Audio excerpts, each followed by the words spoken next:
As more Canadians are now saying they're willing to pay a little bit more at the grocery aisle in support of food originating or grown here at home. So for a look at what's taking shape, we're joined once again by Sylvain Charlebois, professor and director at the Agri-Food Analytics Lab at Dalhousie University. Sylvain, great of you to join us. So pretty shocking numbers. Interesting to know that 2/3 of Canadians, about 61%, say that they're willing to pay even 5 to 10% more to buy food grown in Canada. So this movement is really being reflected in the grocery aisles. Oh, absolutely. I don't know about you guys, but when I go to the grocery store, I actually see people looking at labels every time I go to the grocery store. So it's really nice to see this, seeing consumers engage, asking questions, trying to find out where their food is coming from. I think it's really the positive thing that's coming out of all the turmoil that we see out on markets right now. Canadians are looking for Canadian products, and if they can't find an affordable Canadian product, they actually do have options that are non-American, and that's really what grocers are trying to do right now, to offer more non-American options to people who are really dealing with a tight budget. So there are options out there. That is the thing, of course, Sylvain, is that right now we are in this period of, economic uncertainty, budgets getting tight. So it's interesting that so many Canadians are willing to go this far, according to your research here. Is there a generational split on this, though? Are there more Canadians, of a certain age who are, definitely willing to spend more, kind of regardless of where things go?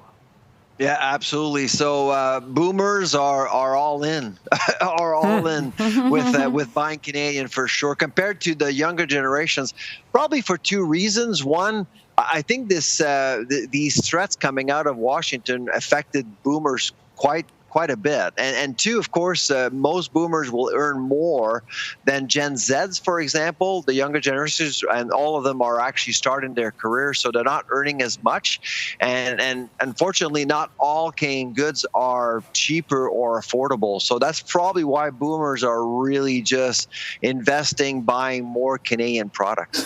And of course, we have to talk about like the transparency. A while back, we saw how, the food inflation situation kind of caused people to distrust grocers. What's that looking like now, the trust in grocers? Is that stabilizing in the face of these tariffs?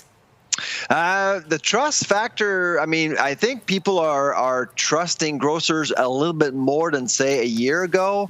But right now, Canadians are split in terms of trusting grocers not to take advantage of this pro-Canadian momentum.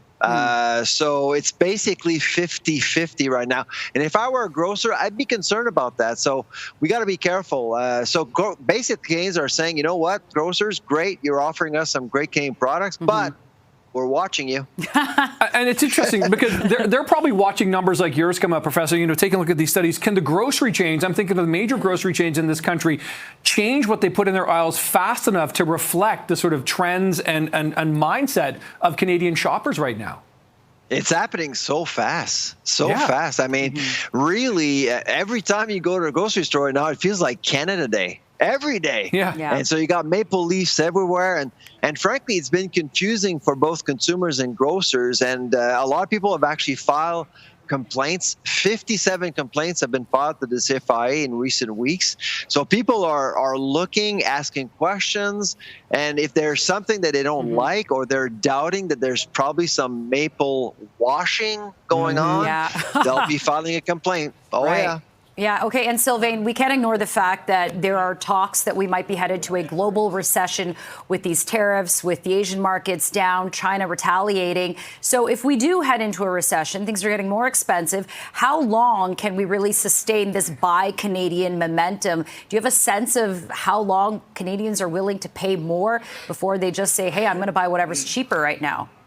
Yeah, no, it's tricky right now. So we are seeing food prices going up right now because of the pivoting. Because if you get grapes from South Africa instead of California, it will cost you more. I think everyone knows that. So we are seeing higher food prices. But whenever we see a market meltdown, as we're seeing right now, it happened in 1987, it happened in 2008, and also happened in 2020 with COVID.